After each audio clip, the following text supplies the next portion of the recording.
Bonjour et bienvenue dans cette nouvelle vidéo de la série Santé 2022 qui détaille les propositions des différents candidats à l'élection présidentielle sur le thème de la santé. Je m'appelle Anthony, je suis pharmacien et pour ce 6e épisode, je vous propose d'étudier les propositions de Anne Hidalgo, candidate du Parti Socialiste.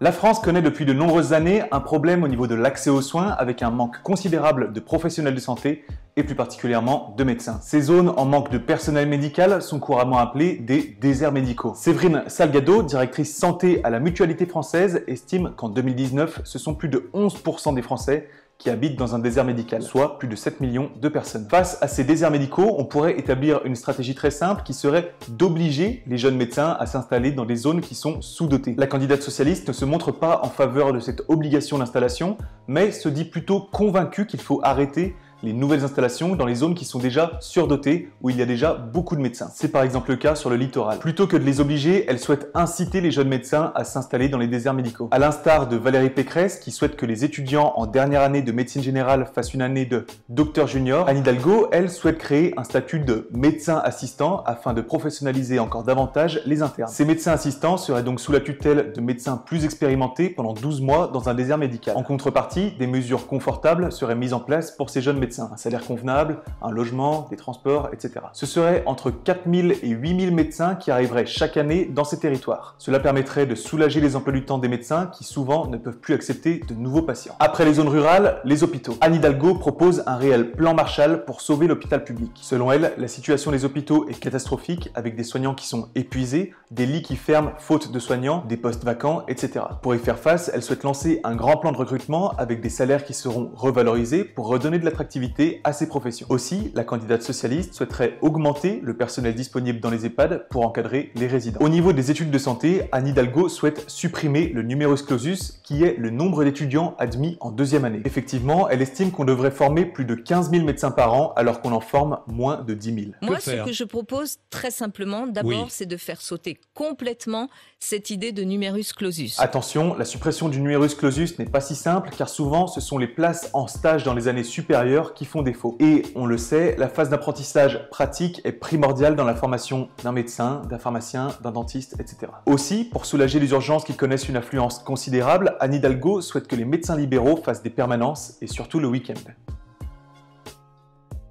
La tarification à l'activité, mise en place en 2008, serait également remise en cause. Avant cette date, les hôpitaux recevaient une dotation globale, quel que soit leur rendement financier. Le problème, c'est que ça n'avantageait pas les hôpitaux les plus performants. Aujourd'hui, avec la T2A, la tarification à l'activité, les hôpitaux reçoivent une dotation précise pour chaque acte réalisé. C'est-à-dire une chirurgie égale tant d'euros, un scanner égale tant d'euros, etc. Mais malheureusement, la mise en place de la T2A a encouragé les hôpitaux à multiplier les activités. Ainsi, certains dénoncent des actes inutiles, voire survalorisés pour avoir une meilleure rémunération. Anne Hidalgo dénonce cette recherche de profit des hôpitaux et souhaite les financer plutôt à hauteur de leurs besoins réels. La tarification à l'activité serait donc strictement limitée. Le financement des hôpitaux est aussi basé sur un indicateur l'ONDAM, l'objectif national des dépenses d'assurance maladie. Anne Hidalgo souhaite le supprimer et se baser davantage sur l'ONSP, les objectifs nationaux de santé publique. Ainsi, le financement des hôpitaux serait plus basé sur des indicateurs de santé publique plutôt que sur des indicateurs budgétaires.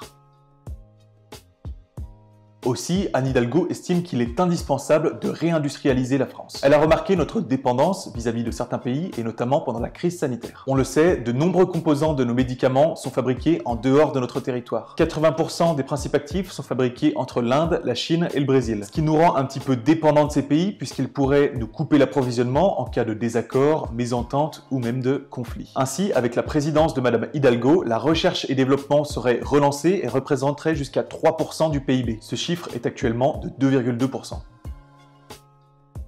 Anne Hidalgo souhaite également faire de la santé publique un pilier central de son action. Selon elle, c'est ce qui fait défaut dans le système de santé actuel. Ainsi, un grand plan serait lancé sur la prévention, notamment pour la formation des professionnels de santé à ce sujet, mais en visant spécifiquement plusieurs maladies chroniques, notamment les cancers, les diabètes, les maladies cardiovasculaires, les maladies respiratoires, mais aussi en visant la qualité de l'air, l'alimentation, le sport et les conduites addictives. le tabac, l'alcool, les drogues, etc. Au niveau international, cette action viserait spécifiquement le VIH et le paludisme. La santé mentale serait également dans son action avec le burn-out qui serait notamment reconnu comme une maladie professionnelle. Cette action sur la santé psychologique viserait certaines catégories de personnes et notamment les étudiants dont on a vu la détresse psychologique pendant la crise sanitaire. Enfin, concernant les produits stupéfiants, Anne Hidalgo considère que la politique en matière de cannabis est un échec. Les Français n'ont jamais autant consommé de cannabis et pourtant n'ont jamais été aussi dépendants. Pourtant, contrairement à Yannick Jadot, elle ne se montre pas en faveur d'une légalisation de la consommation de façon brutale, mais elle souhaite insister sur la prévention et la lutte contre les addictions. La bioéthique est un sujet d'actualité depuis plusieurs années, notamment avec des sujets comme l'interruption volontaire de grossesse, le choix de la fin de vie, la procréation médicalement assistée, PMA, etc. Anne Hidalgo se montre assez présente sur ces sujets et notamment sur celui de la fin de vie. En un seul mot, l'euthanasie. Elle souhaite ouvrir le droit de mourir dans la dignité, notamment pour les patients atteints de pathologies irréversibles, et que tout cela soit encadré par une nouvelle loi. Pour Anne Hidalgo, elle n'est pas suffisante car de nombreuses personnes sont contraintes chaque année d'aller à l'étranger pour avoir une fin de vie digne.